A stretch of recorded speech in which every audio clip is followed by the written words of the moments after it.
Okay, now I've got my transmission pan off. And what I'm going to do here, try to get all this goop off of here. But I'm going to take the easier route. I'm going to use the Amsoil Power Foam, and I'm going to spray this off and let it sit for about 5 minutes. Okay, here I am with the Amsoil Power Foam. This is the degreaser product. Now in carbureted engines, you can actually run the engine, spray this right into the intake while it's running, and it'll clean out the internals of the engine. But that's not what we're doing here, so I'm going to use it strictly as a degreaser for this dirty pan. And it just goes like this. We just spray that on, nice coat of foam.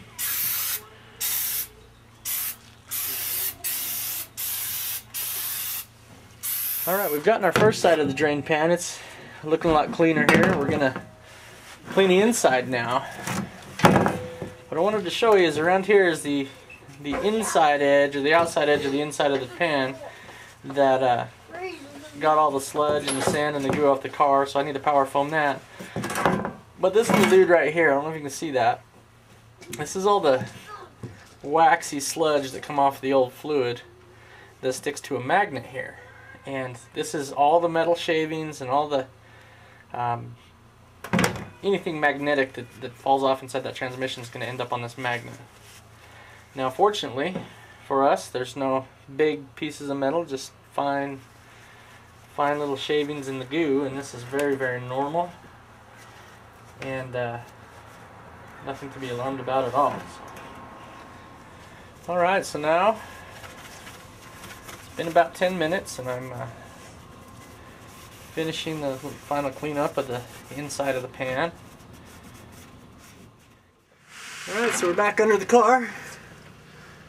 A few more drops here that have come off the transmission since I was under here last. And get those guys cleaned up. Now in our new transmission filter kit, we ordered the kit with the new gasket. A lot of these are reusable gaskets, but criminy, it's about $1.50 for the kit extra with the one with the new gasket in it. So we went ahead and went with a new one. And we've got our nice freshly cleaned pan and our brand new gasket. Now this manufacturer did an intelligent thing, and I don't know if you can see this gasket, but as I'm putting it on here, the holes in the gasket are smaller just by a little fraction than the bolts.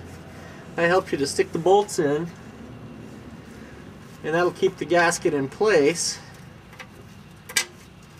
just like that, so the gasket doesn't slip around on you when you're trying to get it in there. Alright, so I've got all the bolts now inserted in through my gasket, and they're all held in place by the gasket. I'm going to stick it up here and get a couple of them finger tight. It's a good idea to always start these with your fingers. It can be a little bit of a challenge, but if you ever mess up, try to use a tool and cross thread one of these. It's a sad, sad day. Alright, so I've gone around the transmission pan here and I've got all the bolts finger tightened in. So then I'm going to go through here and just, actually, better tool for that would be the drill, friend trigger, impact wrench to be more precise. And I'm just going to take these in nice and slow until they just snug up. Because I don't want to go in.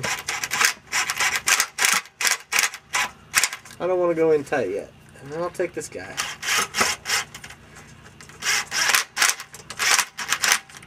I go to the 4 corners, 3 corners. I don't know what shape this thing is.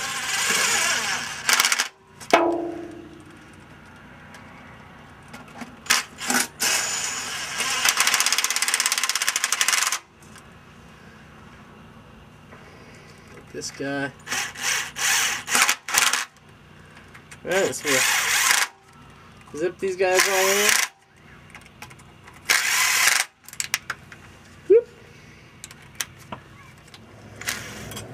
Alright, so I've got the pan on, all the bolts snugged up. I'm going to take my torque wrench and I'll snug this guy up to about 10 foot-pounds.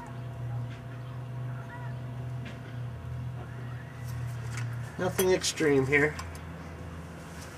Nice and gentle. And there we are. And I'm going to go straight across the pan. Do the one over here. Go ahead and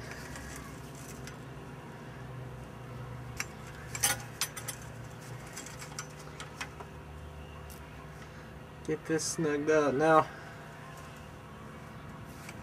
there are better types of torque wrenches than this. This one uses the tension with the needle that when the bar bends, the needle changes position on a little gauge down here. It's a bottom barrel kind of torque wrench, but it works. And one of the goals at Mr. Rogers Mobile Lube is to make sure we grow our business debt free. And at this point, this is what I could afford. The next one I buy will be the click type. It's preset, and you twist until it clicks.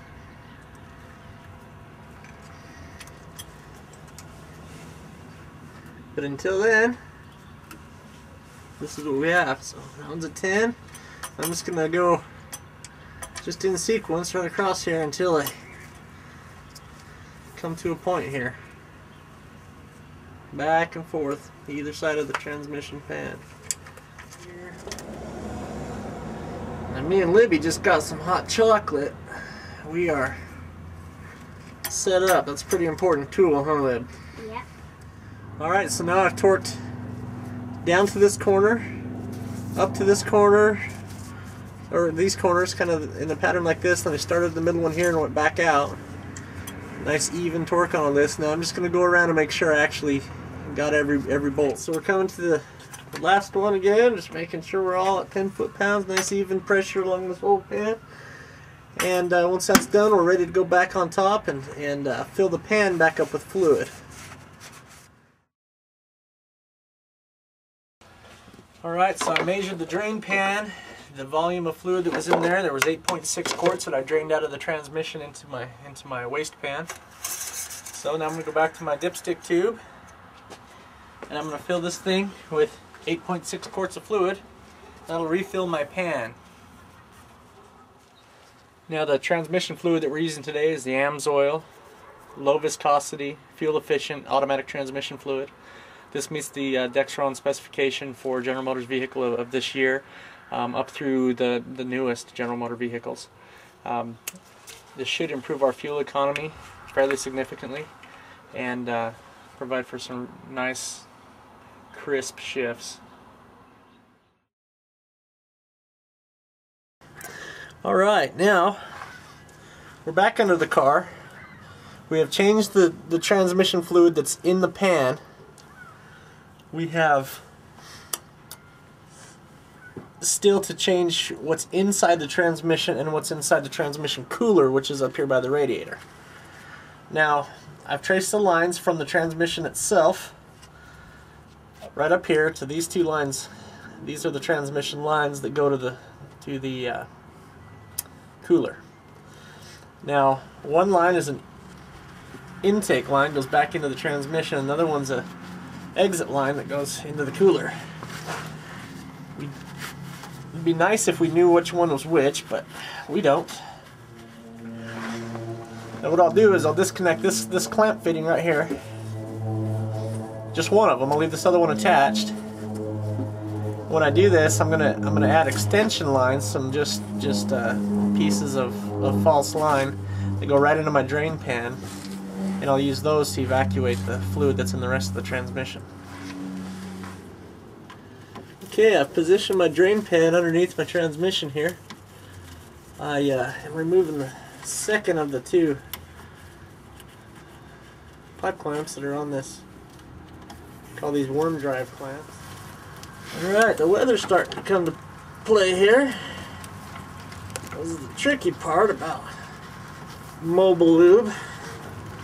Never quite know what you're going to get. Alright, we're just kind of using this screwdriver to help us loosen that tube up. Here we go. There we go. Get some of that fluid out. Alright, now I've removed that tube. What I'm going to do is I'm going to take this one and I'm going to use an existing hole here And I'm going to zip tie this thing to the frame of the car. I don't know if you can see it on video, but it's starting to kind of spit at us, snow a little bit. When I started this job an hour and a half ago, it was bright sunshiny skies. So it's Idaho in the springtime for you. Alright, I'm going to take this little piece of hose here, slide it right on the end.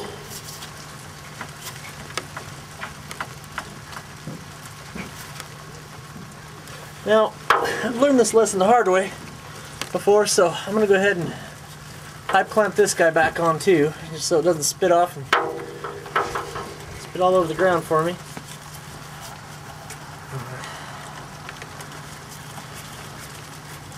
And also, I'm going to go back up top there and shut my hood so that this little snow stays off of us.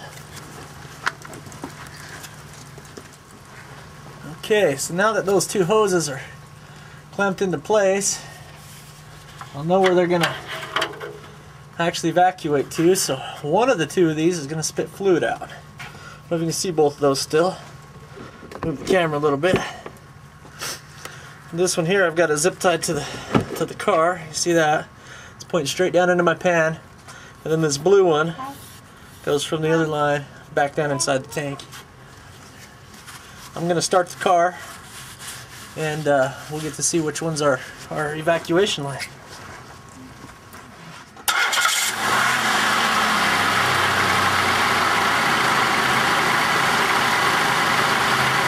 Looking really good. That's perfectly what we wanted, so that means we've evacuated now all of our transmission fluid out of the transmission, the torque converter, the valve body. 1 3/4 inches of fluid is exactly the amount of fluid that was in this transmission to begin with. We've got nice, clean, pretty red fluid dripping out. You can see that on my glove. Beautiful. Absolutely beautiful. So now we need to connect this line back up. Now this method of changing transmission fluid is actually I received this from Amsoil in a service bulletin about proper transmission flushing. So we've chemically flushed this instead of mechanically flushed this. And I know there's a lot of controversy about whether the flushing machines are good or bad or not. I don't know, but I do know that when you flush a transmission with its own pump, there's no risk of hurting anything because that's what it's designed to do. So we're going to go back up topside and top off the transmission from the top, and we're done. Alright, so we're back here now. We're going to go ahead and top the transmission off and check our dipstick and make sure we're full. And that is a procedure for changing the fluid in an automatic transmission. Thank you.